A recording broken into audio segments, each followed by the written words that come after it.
So Bezos made some comment about, gee, if we had 1 trillion people living in space stations, maybe we could have 1,000 Einsteins. And I'm like, how do you not know there's 10 of them right now in the Sudan, right, in Eritrea, right, in Gaza, in other places where we're starving the people because we choose to. You want to go populate space and put people into closed, sterile environments, and you think from that you're going to yield out Einsteins. Hey there, business enthusiasts. Welcome to the Chills Podcast, brought to you by Allweather Roof. Because just like a sturdy roof, our conversations are built to last. I'm your host, Brent Loberg, and we're about to dive into the world of business, family, and the moments that give us those exhilarating chills. Ever wonder what keeps successful people inspired? Well, get ready to find out as we chat with some fantastic all-weather customers, partners, vendors, and friends. We'll explore their triumphs, challenges, and maybe even some unexpected secrets. After all, business is not just about numbers. It's about the people behind them. So grab your metaphorical popcorn and join us on this journey. Get ready to be inspired, maybe even get a few chills of your own. This is the Chills Podcast. Let the goosebumps begin.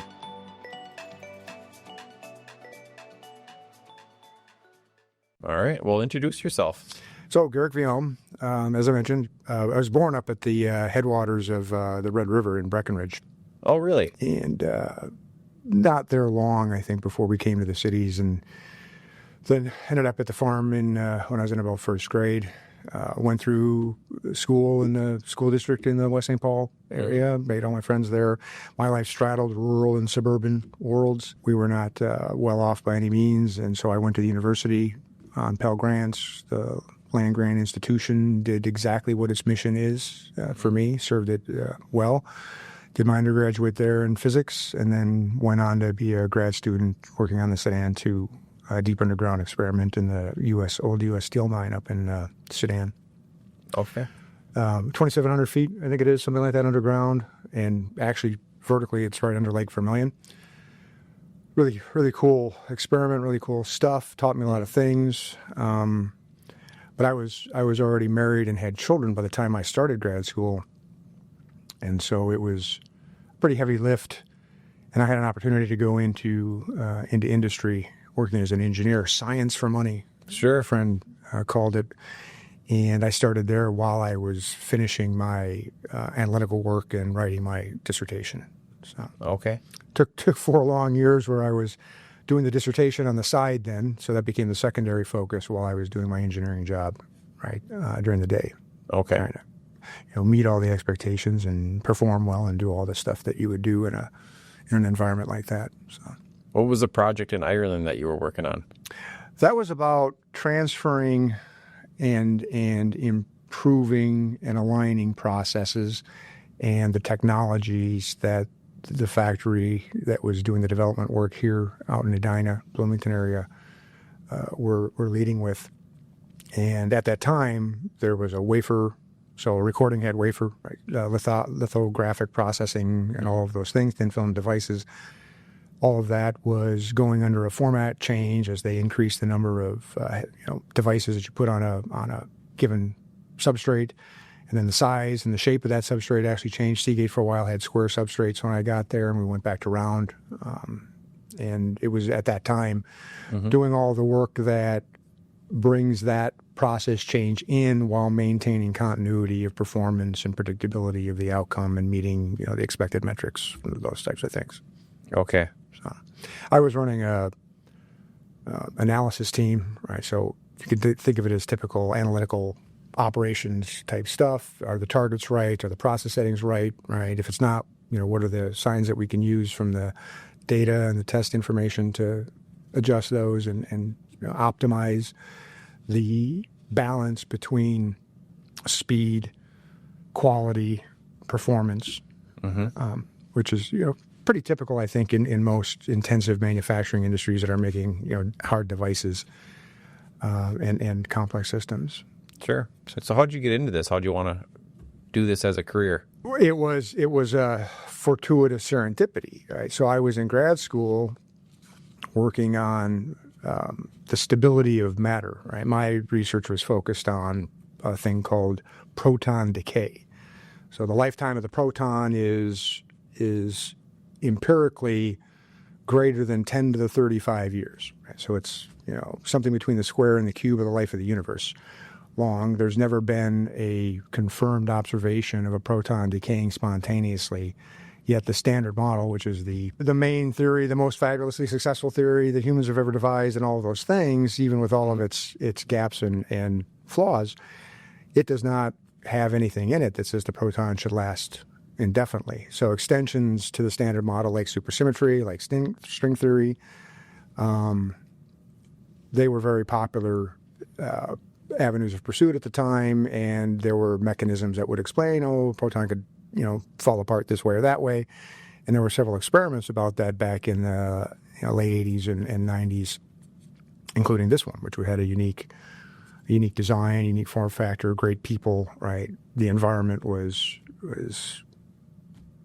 unusual, atypical, and I think special.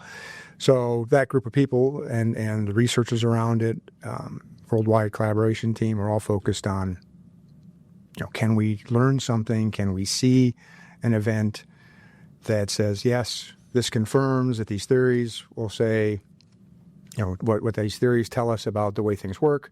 Or can we accumulate enough time of not seeing one such that we can say something unique about establishing a lifetime limit for it, right? So the nature of particle physics in general is you have this complicated theory that has, number of different manners of predicting the behavior of fundamental interactions in matter. Accelerators are meant to increase the occurrence rate of that by bringing things up to very high energies and knocking them around and seeing what comes out from those interactions in a very methodical way.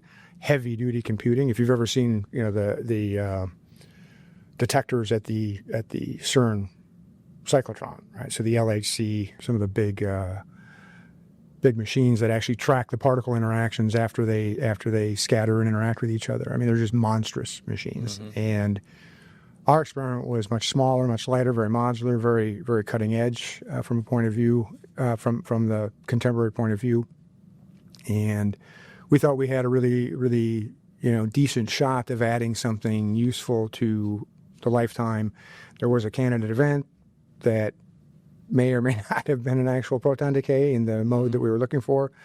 But that experiment was relatively small in the grand scheme of things, and so it's largely a footnote at that point. But I got into it because I had become well acquainted with many of the faculty in the physics department at the university back in the 80s, going through my programs there, and I knew more or less what the focus areas were, and for me, I was always drawn to these more fundamental questions of how do we really know that this is the way things work, and what is the true nature of energy and matter? Right? That was really the essence of it, and that at that time certainly moved you towards particle physics as opposed to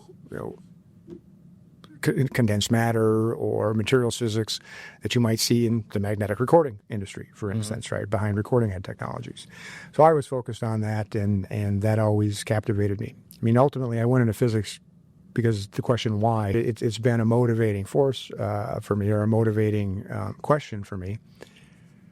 What I've come to learn in these years since is that physics doesn't say anything about why, can't really say anything about why in the existential sense, right? In the meaning sense of the word. It has a lot to say about what and how, right, things work, and that's useful. But why is really up for us, right? I think to answer each of us in our lives, and then together. And I'll say we haven't been doing a very good job of answering why together very well as a species for a long time, right? Let alone as a culture here or a society. So how do you bring physics into your everyday life at all? I try to apply physics to business. Yeah, I have a belief that the same dynamics, corresponding dynamics would be the word that would be more technical, not completely descriptive, but good enough. There is a correspondence between the governing laws and the conservation principles and the symmetry principles that are at work in the universe and govern the behavior and the interactions of matter and energy that ultimately manifest themselves in all of the wondrous, unique, varied expressions that we see in the world around us and that we ourselves are. Right? In my view of the world, we are all expressions of the physical reality of the universe, and it's an amazing thing that all of these basic fundamental forces repeated ad infinitum across an effectively infinite opportunity space of materials, particles, can produce intelligence, can produce life, can lead to all the things that we think and feel and do together in the human world. Having said that, I've never lost sight of the fact that we're just one kind of intelligence on one little lost, forlorn, pale blue dot out in the middle of nowhere practically. Mm-hmm. And we don't know what else might be out there. And do you have any theories on that? What else might be out there? I think the likelihood that there isn't intelligence out there is close to zero. What forms that intelligence takes, how advanced it is, and let's set intelligence aside as a special class of life. All right. Mm-hmm. So, does lemongrass have intelligence? No. Right. Do sea otters have intelligence? Absolutely. All right. Do orcas have intelligence? Well, you're seeing it now, and they don't seem to be very happy about things. Mm-hmm. Right? So my view is that we should definitely expect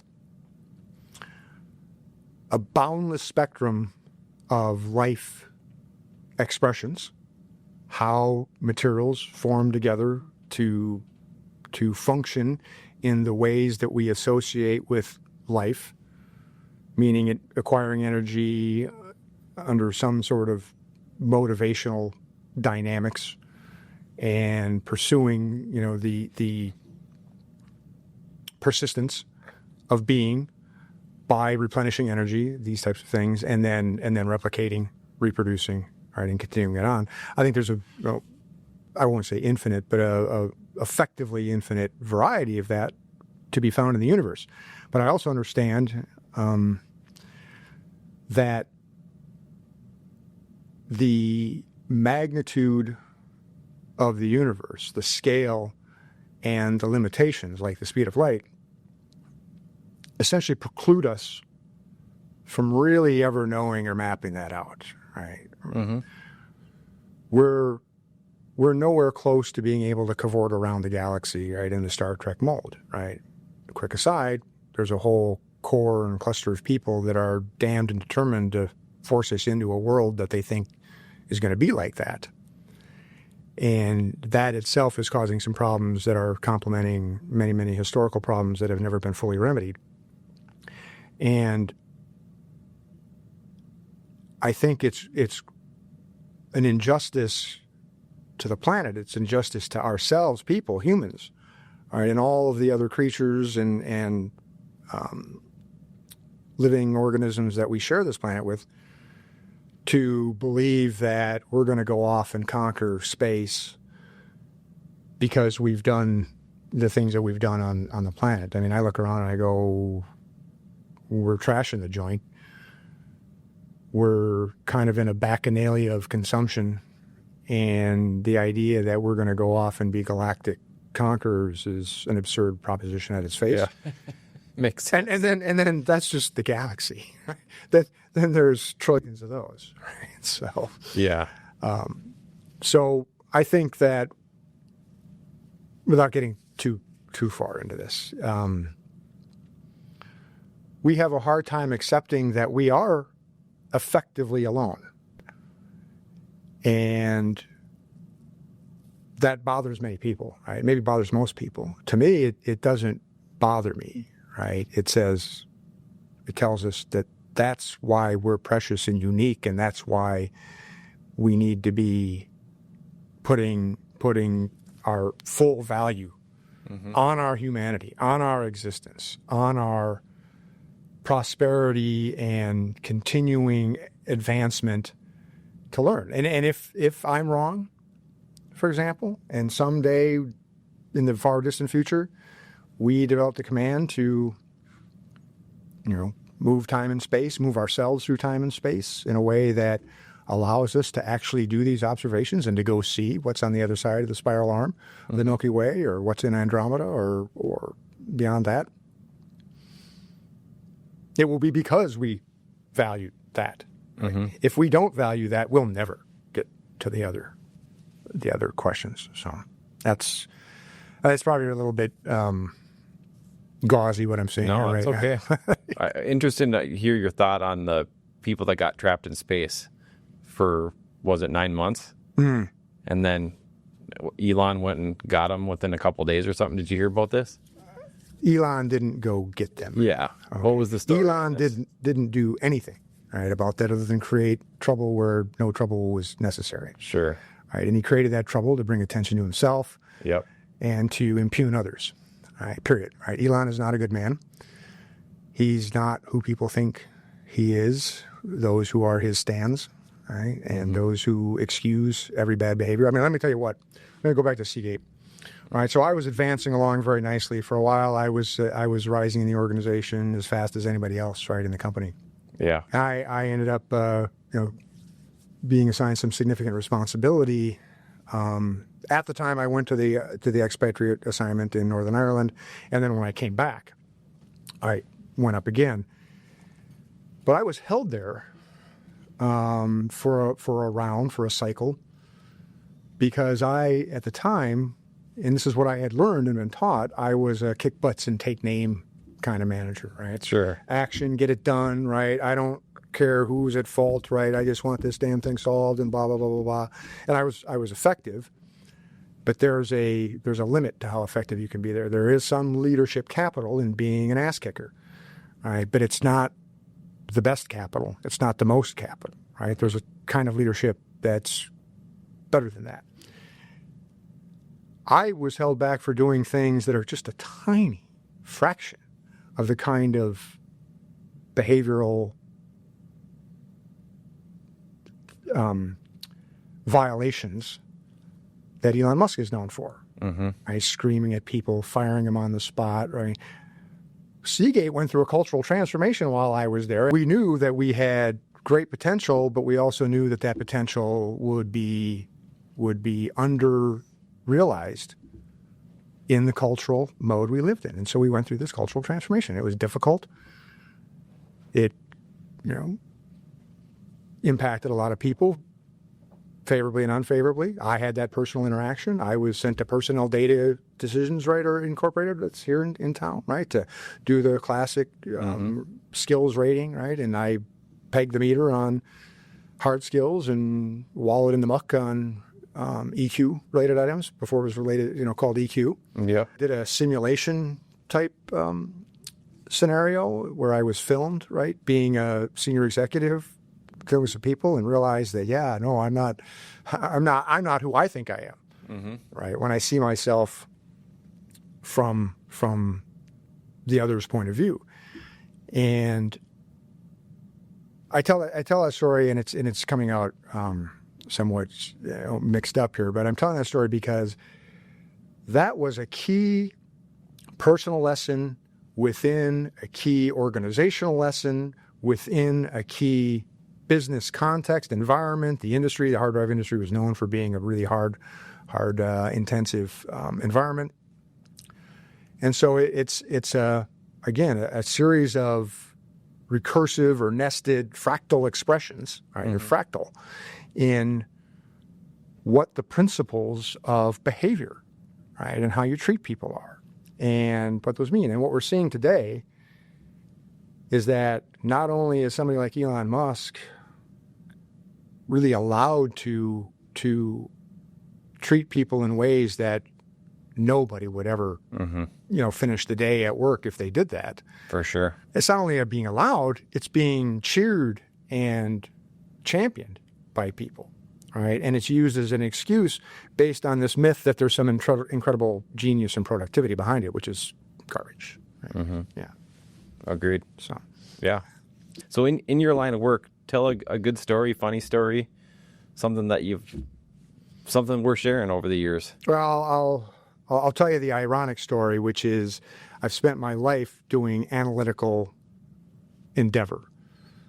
So observe the world, measurement, instrumentation, and so on. Particle physics, right, is sort of right in the middle of that whole discussion, right? How do we measure, right, the transfer of energy between this particle and that particle when they're scattering, right? All those things, right? So that was this core skill and this desire to know, right? How does it work? That's led to a career using data systems and analysis to improve designs and processes that we apply to products. Mm-hmm. And then it evolved into looking at more general processes like how people make decisions and how do we decide what we're going to commit for the budget next quarter, right, or next year, and when do we think we're really going to bring this product out to market, and what's between us, right, and that goal. And then going beyond that, looking at things like why is startup yield so lousy, right? When we have a yield in the startup system, despite injecting billions and billions of dollars, right, in fundamental research through universities and national laboratories and pick your competition, right, and your program, we then filter that through a gambling process and wonder why we aren't getting more for our money, right? So that's another scope, right, of an analysis process. So throughout all of that, I've been figuring out how to make people smarter by using computers and tools, give us greater insight, better understanding, more knowledge, and increase our comprehension of the way the world is structured, the way materials and energy relate to each other, and how we can, through innovation, reconfigure the structure of matter and energy in time so that it suits our needs more directly than the natural processes that delivered us are doing. So something simple like irrigation, right, is an innovation. It's a very straightforward and basic innovation to say we're going to move the water from where it is to where we need it, right? And we're going to do that by reconfiguring the ground, right, and the pathway from where the water is to where we want it, right, and where we need it, right? And that came, from things like, I'm not going to say this exclusively, but things like watching the Nile flood, right, on an annual basis, right, and all that. And so we learned that we can reconfigure, is the word I use, the space around us, and make it to our advantage. So through all this time, trying to make people more intelligent, I now find myself towards the twilight of my career where this thing called AI, and it has many, many dimensions and many different aspects, but right now I'm speaking more specifically to the popular perception of it, the popular understanding of it that you hear and read about on, again, on LinkedIn or the other professional platforms, or pick your favorite social media. And what is ironic, and unfortunately so in my mind, is that there is a core of people who believe that that is supposed to be a substitute for us or a replacement for us, as opposed to another tool to complement our own skills, right? To amplify our innate skills by concentrating a portion of those in a particular way with a particular series of devices that do things in a narrow scope better and faster than we can. You're right, because aren't suitable for replacing us at a broad, full scope. Yeah, you're right, because you do hear a lot of hey, we're going to be replaced by AI or robots, when in actuality, let's use it and make us all better and, like you said, smarter. I'm a big believer that we're just getting started. Right? In my view of the world, we're kindergartners. Right? When you talk about the galaxy and the universe and what might be out there and how long it's been going on, how long it might go on, and you think about classic cultural invocations of destiny. Right? So take Star Trek, right? And I'm a big fan of the original series specifically. I think it's far superior than the other ones in terms of the stories and the messages that it delivers. So beings like the Metrons, right, or beings like the Organians, and a couple of famous episodes that people out there may recognize. Mm-hmm. We are to them what ants are to us. And so for us to go, we can conceive this, right? Our brains, our mind, our society, and not just an individual, but culturally, we can all understand that concept, right? That idea that there's this other state of being, that there's this advanced understanding that allows us to be super intelligent and super powerful, or whatever you want to call it. Yet we sit here today and act like we're the peak of the universe. And we have to actually replace ourselves with solid state devices and inorganic materials because that's how we're going to last forever, right? And it's like it's a complete nonsense idea. It's coming from people who don't really understand anything about materials and reliability. Number one, right? Don't really have an appreciation, let alone an understanding of what intelligence really is. Right? I'll say I'm scratching my head right now about how to work with this in the coming time. Again, in the last few years that I'm really going to be working, how do I relate to this? How do I position myself to this relative to what I think we should do and where we want to go, and a whole group of other people that are more along the lines that I am. All right, I'll tell you. I'll reference a story here that really bothers me, that I commented on some months ago. Sure. So Bezos made some comment about, gee, if we had 1 trillion people living in space stations, maybe we could have 1,000 Einsteins. And I'm like, how do you not know there's 10 of them right now in the Sudan, right, in Eritrea, right, in Gaza, in other places where we're starving the people because we choose to. Mm-hmm. You want to go populate space and put people into closed, sterile environments with no fresh air, no water on your face, no swimming, none of these things, and you think from that you're going to yield out Einsteins. This is yield out, thinking, right? This is classic McKinsey thinking. We'll just have 1 trillion people and we'll yield out more Einsteins. Yep. It's like, I say just feed the people and we'll have a much greater population percentage of Einsteins, right? And it's not just Einstein. It's the Maya Angelou's. It's the other geniuses, right? It's the Amanda Gormans, right? These kinds of people, they're out there. And they're out there now withering and dying for the good of people like Elon Musk and Jeff Bezos. And that really troubles me. Sure. And it should trouble everybody. Now, we're getting far afield from business. So. It's okay. Sometimes it happens and we can circle back, but it's nice to understand what you believe, who you are. That's what this is all about. Getting your story out there. So, I'll just wrap it up and say artificial intelligence in my mind is an oxymoron. Okay. There's no such thing. Sure. Right? There's augmented intelligence. There's assisted intelligence. Right? So but ultimately, and I won't go into what I think intelligence is. Believe me, I take my input from deep complexity systems thinkers. Sure. Right? Santa Fe Institute, people in other organizations around the world that are much deeper into the actual science of mathematics and knowledge, what we know, right? The whole quantum computing, by the way, has sort of opened up the door into what things mean. It's brought the question of cause and effect and determinism and all of these things into our lives in a way that other technologies have not yet done, right? Even though many of them are based on the same underlying principles, right? And the same engineering work, right? That harnesses, right? Those forces, right? And those phenomenologies. Yeah. So what in your line of work? The name of the podcast is called The Chills. What gives you those feel good moments in your line of work? So what I have come to value, I think, the most is I like to see people lifting other people up, right? And I like to see people who are lifting other people up succeed. A lot of our world today, a lot of our business as usual thinking is based on dominate and be better than the other guy, right?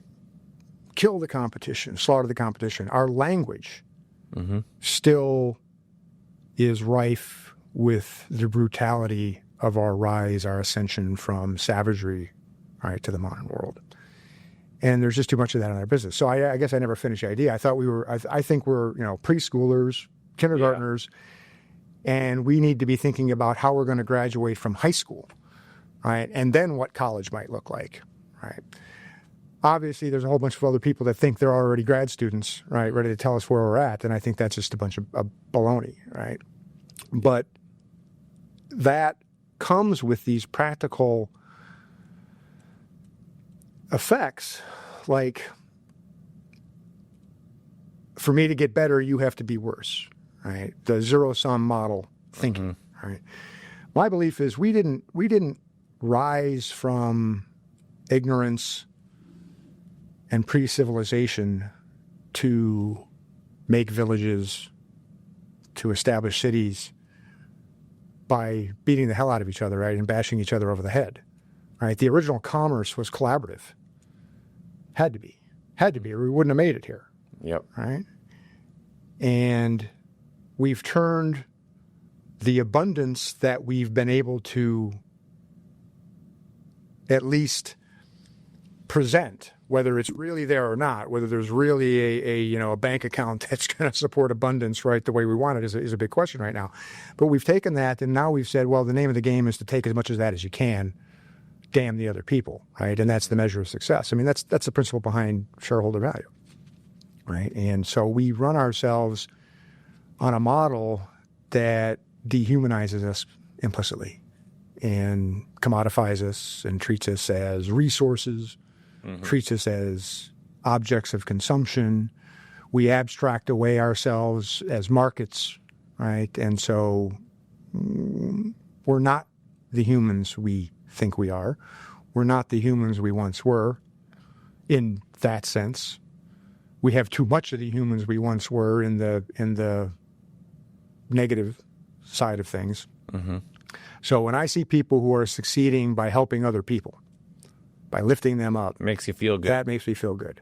Yep. When I see people who make commercial businesses that are actually aligned with our values, so people who want to put commercial solar on rooftop, right, and be participative in the energy generation process. I suppose Allweather Roof maybe does some solar, or at least interacts with solar people, I would think. Sure. Yeah, I'm not terribly familiar with your business. We're actually part of Minnesota's largest solar project on Wagner Spray Tech. They make the home and commercial sprayers. They did a whole solar project on their roof in Plymouth. So I was part of the founding team at 10K Solar. Oh, you were? Yeah. Okay. I knew Dallas Meyer at Seagate, and many of the people on the engineering side we brought there, and then Joel Cannon came in from the business side to help us, lead us through how do we take these design ideas that Dallas had and these process capabilities that we brought to the table and make that into a great product that we can go market. And we did. We made a great product. But it got crushed by two things, right? It got crushed by the macroeconomics and the tariff situation in the mid-teens. But it has been slowly, as have other versions of solar products, been suppressed by Excel, by the utilities around the country. You can go look up the articles around here. Logan Grady from Mincia just pointed something out on LinkedIn yesterday about it. And we suppress that. And that's not the spirit of innovation. That's not the spirit of endeavor. That's not green commerce for good. That's an entitlement. I'm competing against decades of management and leadership lore that considers marginalizing, constraining, or exploiting others as business as usual based on a sense of entitlement to plundered resources. I mean, that's our business world, right? I mean, we need to accept the fact that conquest was the start of this. And there are a lot of people who want to continue on with conquest. There are others like me and many others who say, no, we need to get past that. We need to mature beyond that. And that's the big dynamic, right? Or at least one element of it that you see going on now. So people who make value that's aligned with our values, right, is good. So people who generate waste and pollute the environment and spew methane into the air, and don't care, right, or dump oil into the oceans. I mean, they're not good people. It's not business as usual. It's just bad people doing bad things. People who want to upcycle spent beer grain, collect the membrane off of eggshells, which I spent several years doing with Net Zero. People who want to use technology not to trap you into a transactional web and sign you up for a program that's then going to start billing your card, and it's going to make it impossible for you to, or very difficult for you to stop that process. I mean, that's not adding value, right? Yeah. That's preying, right? Predating. So that's the vampire side of business, right? And we still seem to have some unnatural fascination with it, in my mind, because we've come to measure ourselves with the wrong metrics. Yeah. Everybody work together for a common goal and help each other, and I like the message. Let me just wrap up what makes me positive or inspirational. Interacting with other curious characters, thank you, Feynman, who exchange exquisite expressions that illuminate the world with their distinct wavelength of light. So that's a good quote. What I think. That was Feynman, you said? No, that was me. My statement. The curious character is Feynman. Okay, got it. He was. That's where the phrase comes from. Okay, I like that quote. Anything else you want to share before we wrap it up? Yeah, two things, please. Sure. It doesn't make us bigger to diminish others. All right.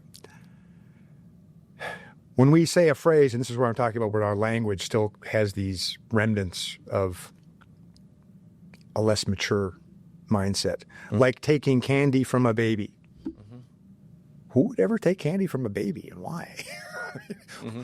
Well, what does that mean, right? Who's done that, right? Why would we use such a phrase, right, as a colloquialism for some sort of event, right, or accomplishment, right? So again, it doesn't make us bigger to diminish others. And then the other thing is, more tech isn't helping us with CAPA, meaning the corrective action and preventative actions that we need to fix the environment, to correct the injustices that have lingered in our social structure and in our economy.